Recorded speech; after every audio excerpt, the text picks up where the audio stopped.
What if the reason that you're struggling to trust tuition or to connect with it more isn't because it's wrong or because there's something wrong with you? It's more because your logical mind might be talking you out of it. You're just kind of like, I don't know, am I doing this right? It doesn't feel like it. I kind of understand. I know that I have it. It's worked for me before.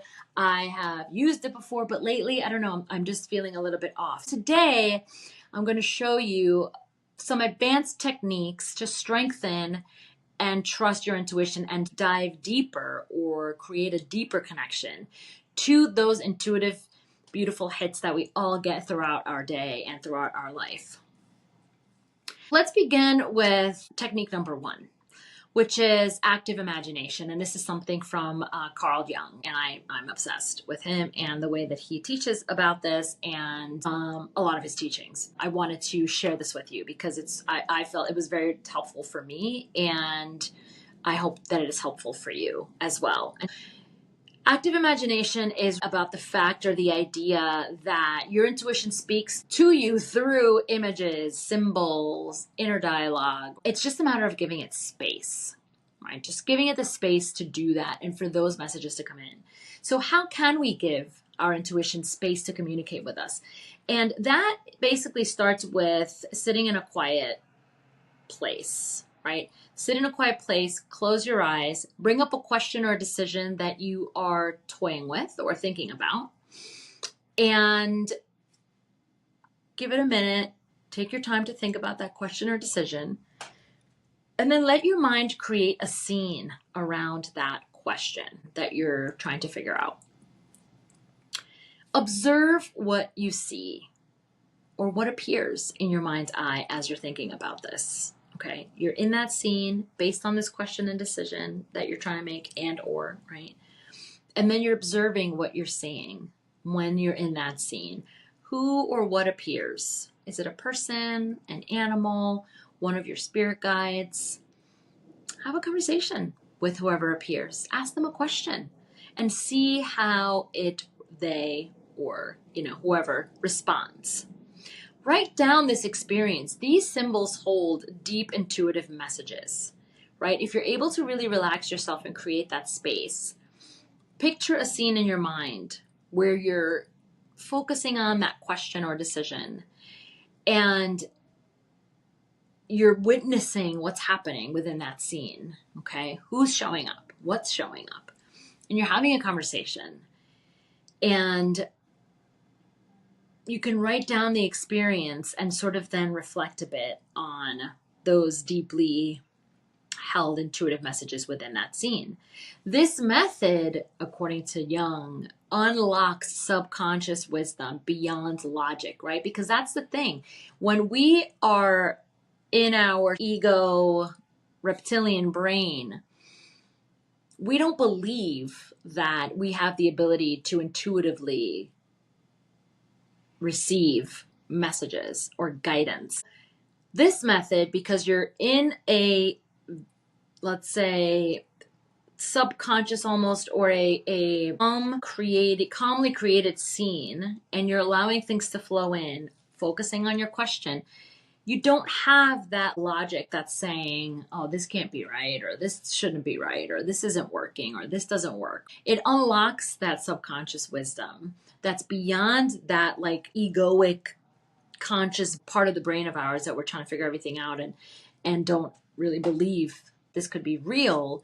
And then it helps to receive that guidance in a visual way, okay? Because you're expanding and going beyond the logic.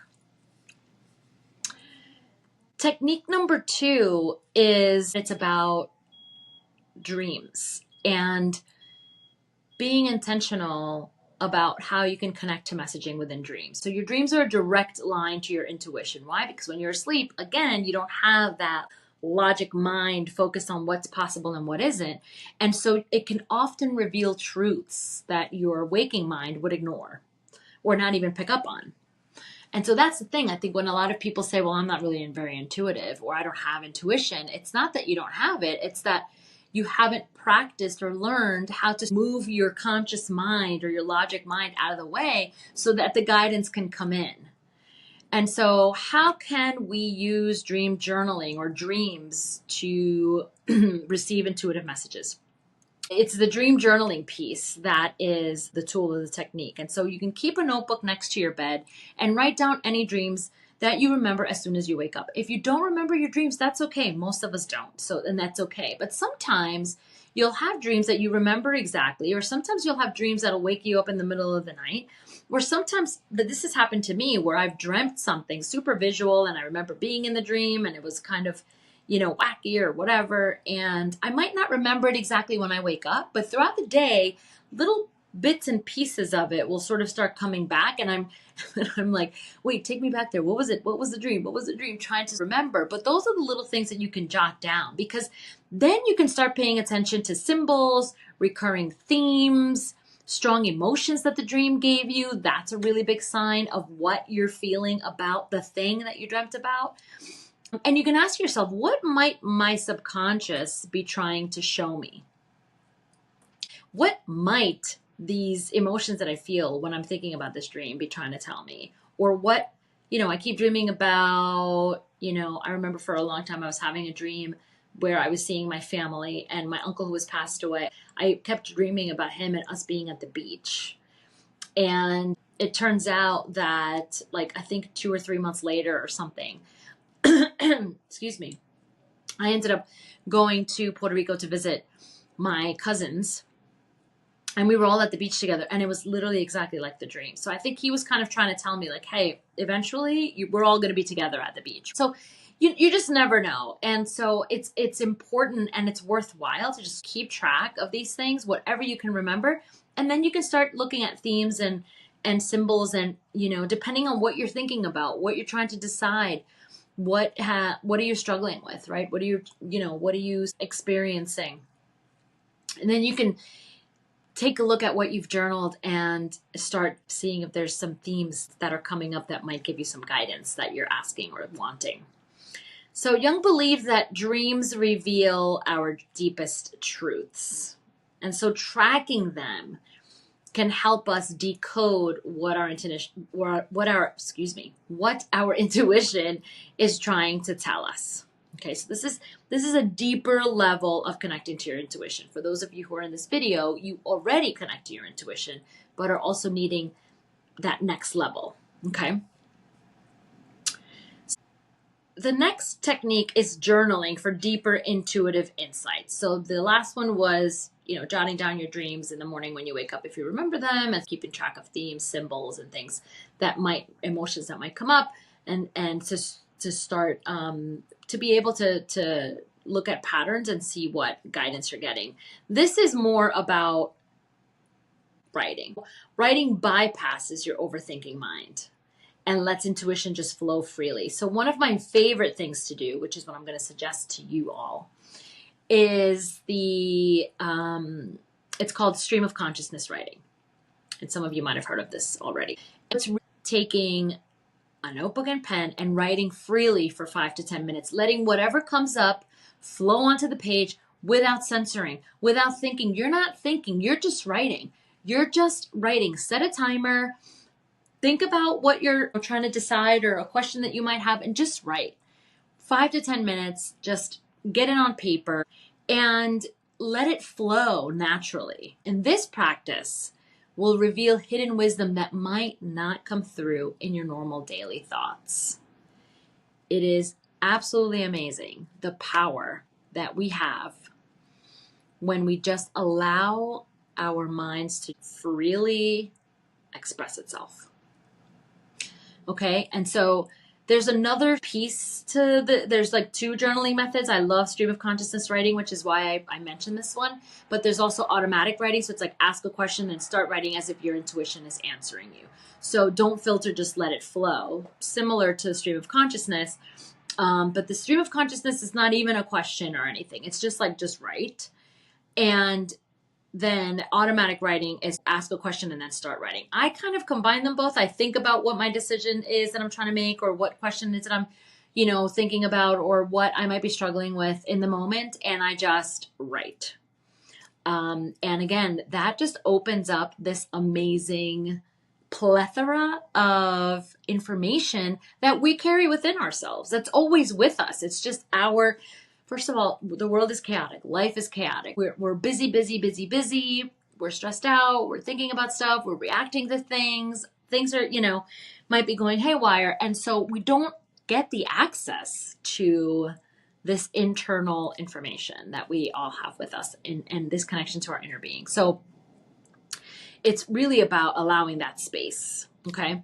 And then the next technique is distinguishing, and this is a big one, fear versus intuition. And I talk a little bit about this in the previous video that I made for beginners who are trying to understand what intuition is and how they can connect to it. Because a lot of the assumption is that when your intuition or your inner guidance is communicating with you, that it's going to be these like glaring, billboard messages, right? And that's just not the way it works. So one of the biggest reasons that people don't trust their intuition is because they confuse it with fear. And so it's important to tell the difference. So fear is loud and anxious and urgent and like that, when, and all of us I'm sure have felt it, right? That overwhelming worry about something, and we're afraid and we're thinking the worst, and we're, our chest is tight, our heart might be a little bit beating faster than usual, we're not feeling good, we are freaked out. Okay, that is fear. That is fear and overthinking and anxiety. Okay, intuition is calm, quiet, neutral. There's no emotion connected to our intuition. It's a direct guidance. It's a direct guidance. It just knows. You just know. And I know that sounds weird. And it's like, how can that be? But it is. And we all have it. We all have it. So if a decision feels forced or panicked, it's probably fear. Okay. If it feels clear but subtle, it's likely your intuition.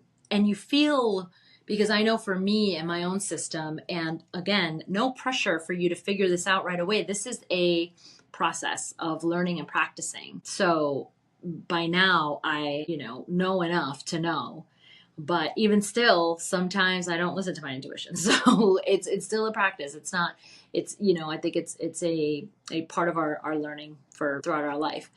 But when I decide to do something and I feel super calm about it, and I'm not anxious or feeling tight in my body, and I get a little bit excited about the thing that I'm going to do, then I know it's the right thing to do, as opposed to feeling like freaked out, right? So it's about a quick self-check. So when faced with a choice, you take a deep breath, you ask, does this message feel like a warning or a quiet knowing? How is your body and your system doing? What is it telling you? Pay attention. This is all about paying attention to yourself and becoming almost a professional, or no, an expert is what I meant to say, an expert of you. Because that's number one. That is, the more you become an expert of you and how you feel throughout certain things and how you can make decisions based on, your intuition and your feeling, it's a very different life experience. So the more you practice this distinction of, is it a warning or a quiet knowing, the easier it becomes to trust your intuitive voice over fear. Well, I would love for you to let me know if this is making sense, if it's landing. Are you going to try any of these techniques? Let me know in the comments, because I would love to hear if this is helpful and if you're wanting more videos like this. But before I let you go, pick one of these techniques from today's video, whether it's active imagination, dream journaling, stream of consciousness writing. Try it tonight. Try it tonight and comment and let me know, what's a time that you trusted your intuition and it changed everything. Or the opposite. Like sometimes for me, I'm like, I knew it, and I didn't listen. Happens to all of us, and it's okay. If you are new to intuition and you happen to find this video, that's totally cool, but please feel free to check out the beginner's version that I also have on my channel. Thanks so much for being here. Hope this resonated, and I'll see you in the next video.